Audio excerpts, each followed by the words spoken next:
Ebenezer, hitherto the Lord has helped us. Uncle Bob Young and Dr. Gene Young, August 2024, dedicated to those health workers who have served sacrificially in Saboba, Northern Region, Ghana since 1948.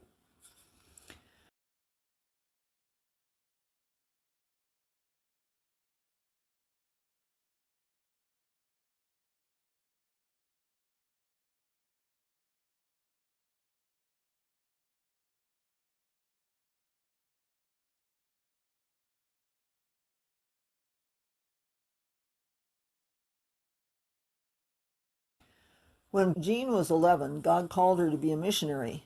Never underestimate the faith of a child or the ability of God to call them to ministry when they are young. Jeremiah 1:4-5 says, "The word of the Lord came to me, saying, Before I formed you in the womb, I knew you. Before you were born, I set you apart. I appointed you as a prophet to the nations." Bob's call was totally different. Bob accepted Jesus at the age of 37. Bob once told his younger brother that he could never be a missionary.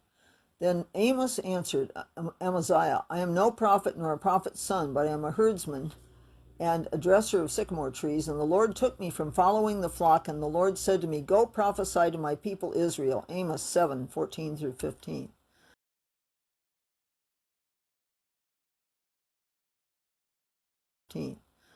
But in 1986, Bob returned from a short-term mission and said it's time to go to the mission field. Each of us was called to the mission field in a different fashion. God does not make cookie-cutter saints. If God has called you to a work, that calling is still there. God's gifts and calling can't be taken back. Romans 11:29.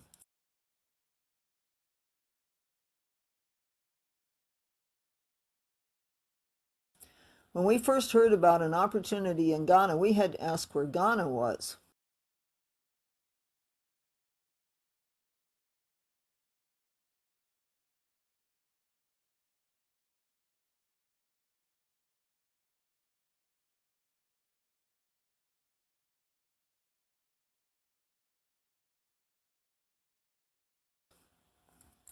We first served in Kumasi, the second largest city in Ghana, one-third of the way up the country.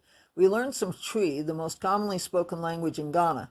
Bob ministered to police and firefighters while Jean worked in a large government hospital.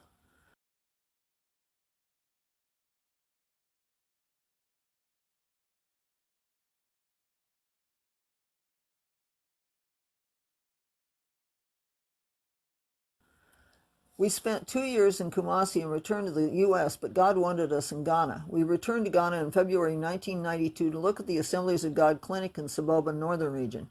We had no intention of coming. Saboba was a remote, small town on the Togo border with terrible roads, no electricity, and a very small health center building and 11 workers. But God had other plans. When we stepped out of the vehicle onto the old mission house yard in Saboba, the Holy Spirit wrapped us like a warm blanket, and suddenly we were coming to Saboba. Where is Saboba? We're at the end of 3 roads. It's not the end of the world, but you can see it from here because we're very nearly into the country of Togo.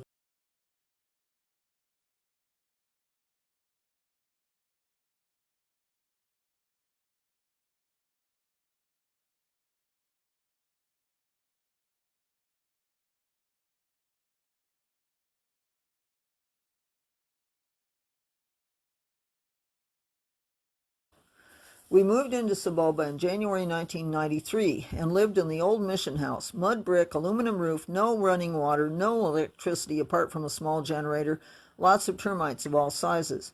Jean began treating people, however, it took nearly a year to set up the operating theater.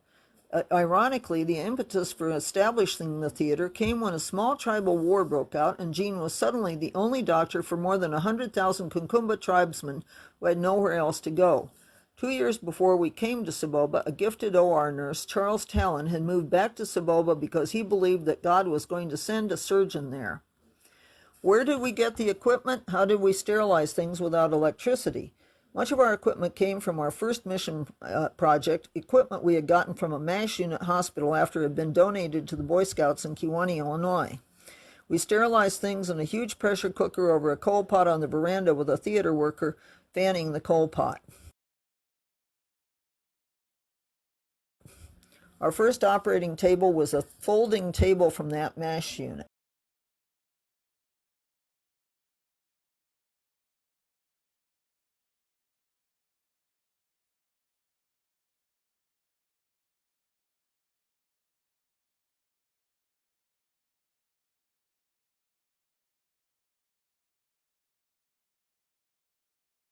The old mission house and the clinic building we met in 1993. The old mission house, this is a very old photo. It has a thatched roof. By the time we got there, it only had an aluminum roof. But the clinic building was a U-shaped building that had dirt and grass in the middle of it.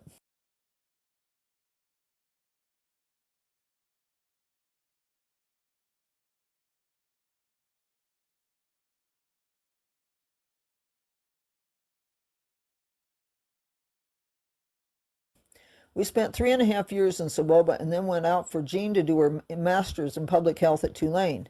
When we returned in 1998, we worked in one small clinic and then at the West Gunja Hospital in Damongo for 5 years. Sometimes God will send you on detours so that you can learn things. Jean learned a lot about hospital administration at Damongo. God's delayed isn't his denial. Time doesn't mean God's denying you, it means God's preparing you. We returned to Soboba in February 2004. There had been no doctor for nearly 2 years. The administrator was struggling with huge problems. The clinic was heavily in debt. A new health insurance scheme was taking off, attracting huge numbers of patients, some of whom were just trying to see what they could collect. We were seeing 270 people a day with 3 consultants. Jean was consulting, operating, and taking night call. Bob was repairing hospital equipment and vehicles. Only the grace of God kept us going. God allowed us to lift the debt by November.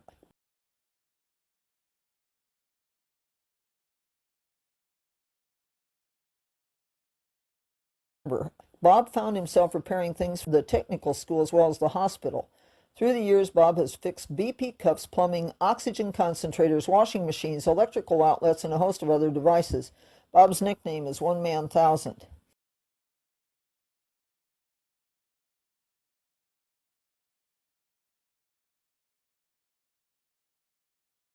Today, things are far better at the Assemblies of God Hospital, Soboba. In 1993, we had 18 workers. Now we have 214.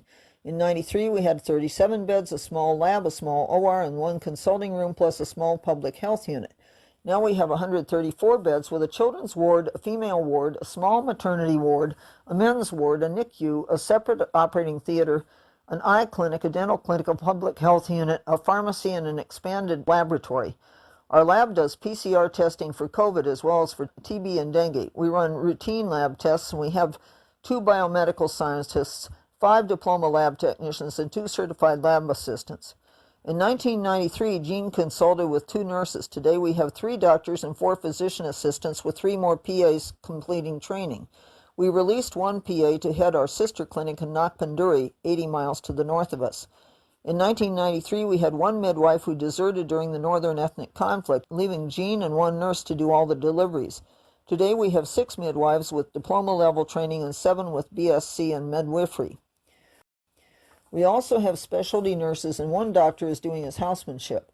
Shepard Tinab is now our eye nurse, and we are training Gordon Dubik as the second eye nurse. We are training Minani Ali as an ENT nurse. We had an ENT nurse who deserted for greener pastures.